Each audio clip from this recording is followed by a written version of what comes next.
what if the reason you hate your job isn't actually because of your boss or your salary or even the hours? Right. Like, what if the actual root cause of your burnout is your college degree? Yeah, that is a wild thought to wrap your head around. It really is. I mean, if you ever found yourself just staring at the clock, doing the mental math of, how many years you have left until retirement, and feeling this deep, nagging suspicion that you are meant for something more than just clocking in and out well, then you are going to want to pull up a chair for this one. Definitely. Because today we are doing a deep dive into a really fascinating argument. This idea that modern education has essentially made us incompatible with the traditional concept of having a job. It's a completely radical premise, and it really dismantles that quiet desperation of the daily grind. We're pulling this from a very unique piece of source material today. Yeah, tell me about the source. So it's a transcript from a lecture and Q&A session that took place in Busan, South Korea. This was on January 26, 2026. And the perspective this speaker brings is, well, it's going to challenge a lot of what we just sort of take for granted about career paths. Right. And our mission for this deep dive is to really extract that profound, kind of unconventional wisdom about work and purpose and what the speaker calls the modern labor trap. Which is a heavy term. It is. But we're going to explore a framework that flips the script entirely. Okay, let's unpack this. The whole conversation in this lecture is triggered by a single, honestly incredibly relatable question from an audience member. Yeah, I think a lot of people are going to hear themselves in this person. Totally. So this person is in their mid-50s, and they've been working part-time for 5 years at a company called Itamunga. And they make, like, traditional Korean sweets and cookies, right? Exactly, traditional sweets. And the questioner mentions they've treated this workplace almost like a personal training ground. They've learned a lot, they're grateful, but now they are just hitting a wall. Yeah, they're stuck. Right. So they ask the lecturer, should I stay here? Do I need a change? Am I just lingering because I don't really have any other special skills to go anywhere else? It's a really vulnerable spot to be in. And, if you ask a standard career counselor that question, you know exactly what they're going to say. Oh, for sure. Update your resume, start a side hustle. Right. Leverage that 5 years of loyalty to negotiate a management role somewhere else. But the lecturer goes in a completely different direction. They introduce this paradigm shift about what a workplace is actually fundamentally designed to do. Which is not what we're taught at all. Not at all. They argue that the first 3 to 5 years at any job, which is the exact window this questioner has just completed those years, are not about gaining tenure. And they are certainly not just about earning a paycheck. So what are they? That window is an active, vital check period. A check period. I really like that framing. Yeah. Because it shifts you from being just a passive employee to an active observer. I was actually thinking about this. And it feels exactly like an extended dating phase before a marriage. Like when you start dating someone, you aren't just going through the motions. You're testing the waters. You're seeing if it's a match. Right. You're trying to see if your vibe, your energy, your values actually match the environment. You're actively observing. Does interacting with this boss feel good? Do the coworkers align with my principles? Yeah. And when I deal with the customers, do I feel energized or do I just feel completely suffocated? Exactly. It's a test. It is. And the text introduces a really interesting concept here to explain that matching process. It uses terms that translate to mass or substance to describe human capacity. Mass. Like physics. Yeah, think of it like your internal gravity or your energetic weight. The check period is about figuring out if your internal mass matches the mass of the company. Oh, I see. If you have a massive internal capacity, like a real desire to solve complex problems and grow, but the company's environment has a very small, restricted mass, you are inevitably going to feel suffocated. It's almost like a physics problem of the soul. That makes so much sense. If the container is too small for what you're bringing to the table, the pressure just builds and builds. So, okay, what happens if you realize during this check period that it's a complete mismatch? What's fascinating here is the advice on how to handle that realization, because the speaker doesn't tell you to storm into the boss's office, flip a desk, and quit that afternoon. Which is tempting sometimes. Highly tempting. But instead, they completely redefine the physical space of the job. They argue that a workplace is not a place to just execute labor and extract money. They actually call the workplace a school. A school? Yeah. And if you realize your character and the company are a mismatch, the advice is to stay for another year or maybe a year and a half. But you stay with a radically different mindset. Okay, wait. You become a student preparing for graduation. You remain humble, you work diligently, and you use that time to actively look for a better fit while building your character and leveraging the connections you've made. Okay, I have to push back here a little bit Sure. because I hear this phrase, the workplace is a school, and a highly cynical part of my brain just lights up. Wait, I need to ask. Isn't exchanging time and labor for money just the standard definition of a job? Why does a speaker take such issue with this? That's a totally fair reaction. Like, isn't that just a really convenient piece of corporate propaganda to underpay people? Like, hey, we aren't paying you a living wage, but look at all the great experience you're getting in our school. Right, right. How does the text differentiate between a genuine environment of personal development and just straight up corporate exploitation? That is the exact friction point the speaker is addressing here, and it really all comes down to your internal mechanism and your intention. The lecturer isn't giving companies a pass to underpay people. They are talking about the individual's locus of control. Because if you abruptly quit out of frustration because you feel exploited, you take all that unresolved anger, that cynical energy, and you carry it directly into your next job hunt. You bring your baggage with you. Exactly, you burn bridges.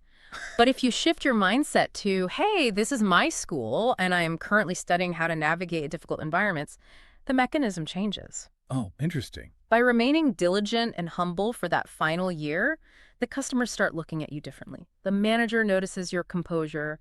You are essentially passing the final exam of that particular environment. Ah, You build a solid reputation, a refined character, and social capital that acts as your springboard to the next better fitting opportunity.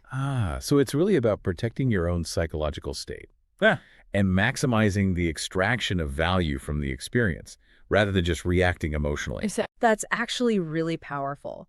Because if you just walk through the doors every day thinking, I am here solely to exchange my physical exertion for currency, you instantly freeze all your personal development. You're just a machine at that point. Right. You're a cog. And the text takes an uncompromising, frankly radical view on what happens when you treat a job as purely a transactional labor ground. If you sign a contract to provide a set amount of labor for a set amount of money, with absolutely no deeper engagement or developmental goal, the speaker argues you become a mere laborer. Which doesn't sound great the way they phrase it. No, and they go a step further. They explicitly label this dynamic as becoming a modern slave. Modern slave. Wow, that is incredibly strong language. It is very strong, and it's rooted heavily in the context of the society we live in today. The speaker highlights South Korea specifically, but the mechanism applies to any highly developed nation. The argument is that modern populations have received unprecedented levels of higher education. The text argues that highly educated individuals simply cannot function as mere laborers. It literally breaks their minds. Here's where it gets really interesting, actually, because the text is drawing this sharp distinction between an uneducated society of the past and the highly educated society of the present. Yes. If you have no formal education and you live in an agrarian society, performing rote, repetitive labor for a wage makes perfect sense. It aligns with your capacity at that time. You expend physical energy, you get food, you survive. Exactly. But when you take someone who has spent 20 years being trained to think critically, to analyze data, to debate philosophy, to solve complex systemic problems, Yeah. and you tell them to just turn off their brain, clock in, and do repetitive tasks for a paycheck, it creates massive psychological friction. It's an evolutionary mismatch for the modern brain. It's like taking a high-performance sports car, an engine engineer to process massive amounts of air and fuel at high speeds, and only driving it in first gear through a bumper-to-bumper traffic jam. Oh, that's a great analogy. The engine isn't just bored, the carbon builds up, the spark plugs foul, and the machine actually degrades because it's being starved of the environment it was designed to operate in. That is exactly it. The hardware is meant for so much more, and if it's trapped doing basic addition, it's going to overheat and crash. And the text warns against who is usually driving that sports car in these scenarios. Right. It uses the term merchant or hustler, someone who just wants like a quick buck, maximize margins, and lacks any deeper business vision or ideology. Yeah, a purely transactional boss. Right. And the lecturer argues that when highly educated people subject themselves to working under a mere merchant, shrinking their internal mass down to fit a transactional box just to survive, that is the root cause of the immense exhaustion and despair we see everywhere today. Which brings us to the societal toll. If we connect this to the bigger picture, The source text takes us to a very dark, very real crisis. Yeah, this part was heavy. The lecturer brings up South Korea's incredibly high suicide rate. And just to provide some context for you listening, South Korea has indeed had one of the highest suicide rates globally, often ranking #1 among developed nations for over a decade. It's tragic. It is. And the speaker in our source material attributes this tragic statistic directly to this exact mismatch, this lack of rewarding, purposeful work for highly capable minds. The text calls this the intellectual's disease. Hmm. And honestly, that concept just stopped me in my tracks. Yeah, it's a profound way to look at it. When highly educated people cannot find rewarding work, when they feel forced to live a subservient, unfulfilling life, just laboring to survive, paying the rent, buying groceries, and doing it all over again without any broader purpose, they lose the will to live. Right. It is framed as the ultimate disease for humanity's most capable minds. If you aren't using your intellect to solve a worthy problem, that cognitive energy doesn't just disappear. It turns inward and destroys you. It's the profound pain of a meaningless existence. The text states that intellectuals who cannot find an outlet for their capacity will inevitably feel the urge to give up on life. But the speaker doesn't just diagnose this existential problem. They offer a way out. They offer an antidote. And to understand their solution, we have to look through the philosophical lens this lecturer is using. And again, we're just reporting what's in the text here impartially to understand their framework. They introduce a concept called the Hongik ideology. Okay, let's dive into that. What exactly is the Hongik ideology? Well, it has deep historical roots in Korean philosophy. But in the context of this lecture, it is defined simply and powerfully as living to broadly benefit others. Living to broadly benefit others. That is the ideology. The goal of your work, the curriculum of your school, so to speak, shouldn't be your own survival. It should be figuring out how your specific talents can broadly benefit the people around you. So, okay, if I'm adopting the Hongik ideology, how does that actually cure the intellectual's disease we just talked about? Like, what is the actual mechanism there? Well, think back to the sports car stuck in first gear. Right. The reason the intellectual's mind overheats is that it's designed to solve complex systemic problems, but it's being starved of them in a purely transactional job. Yeah. When you adopt the Hongik ideology, when you actively try to figure out how to benefit your entire community or society through your work, you are suddenly giving that high-performance engine an infinitely scalable, incredibly complex problem to solve. Because people are complicated. Exactly. Human nature, societal needs, community building, these are puzzles that are never fully solved. They require constant innovation and empathy. Okay, I see. So by shifting your goal from how do I make enough money to survive to how do I maximize my benefit to others, the psychological friction vanishes. Your hardware is finally being used to its full capacity. You hit the open highway. I love that. I really do. But I have to ask the question. I know you listening right now are probably screaming at your device. Let's hear it. If I'm listening to this, I'm probably thinking, that is a beautiful philosophy, but my landlord does not accept Hongik ideology for rent. True.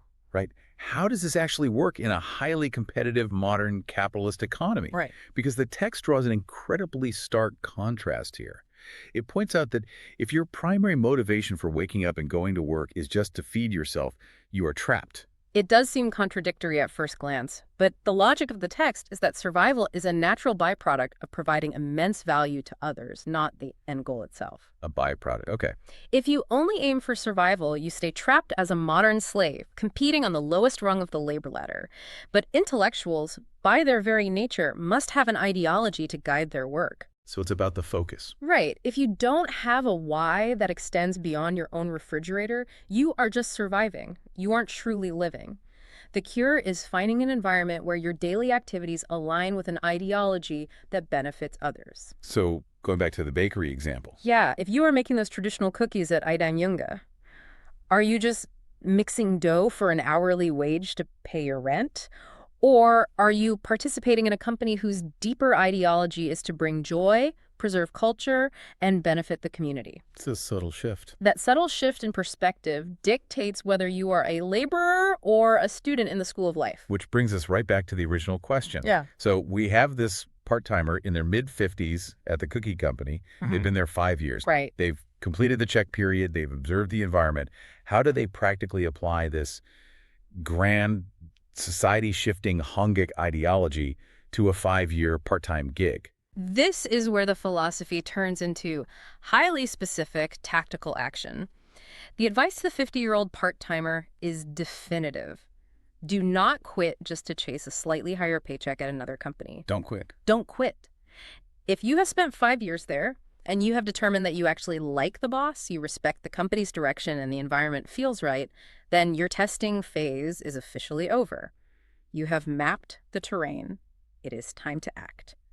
Okay, so what do they actually do? Like, do they just march in and demand a promotion because they've been there 5 years? Not at all. The speaker tells the questioner to leverage the 5 years of credit, trust, and social capital they've built, and the specific advice is to ask the boss for a cup of tea.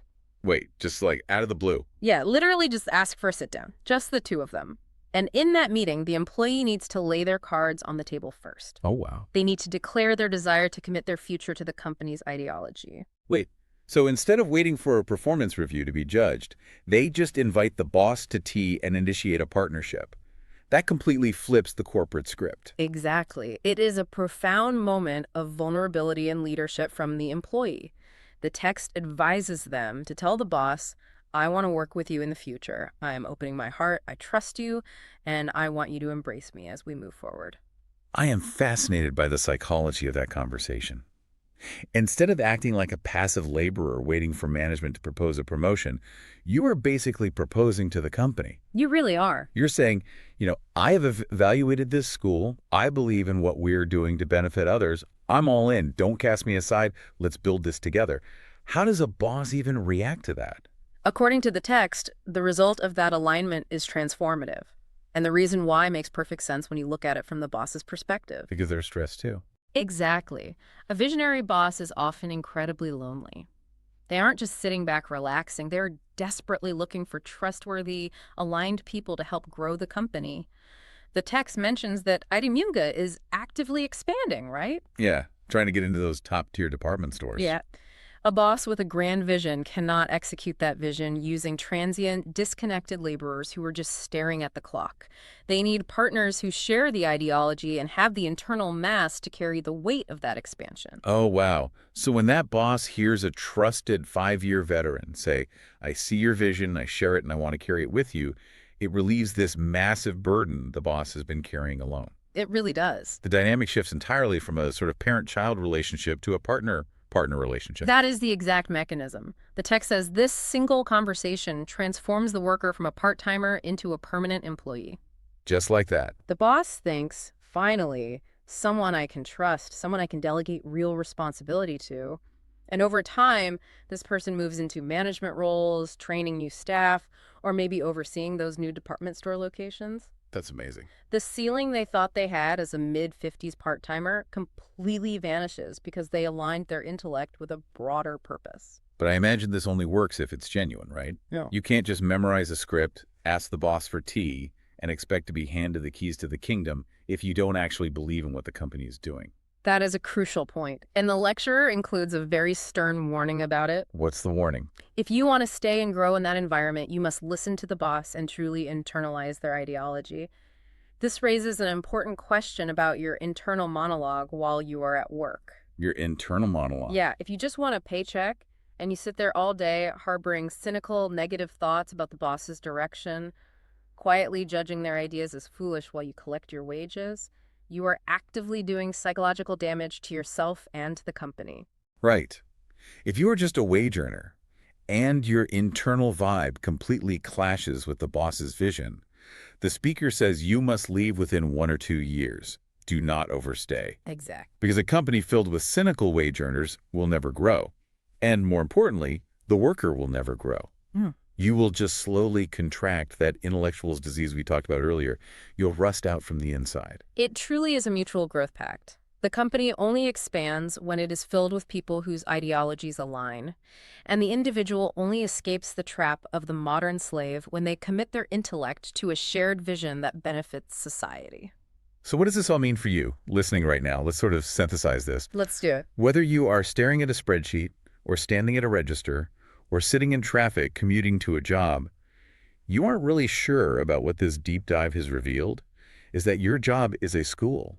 It is not just a transactional labor exchange. Nope. To avoid the trap of modern slavery, And to protect ourselves from the intellectual's disease of just meaningless survival, Hmm. we have to actively seek out environments where our personal capacity matches the environment.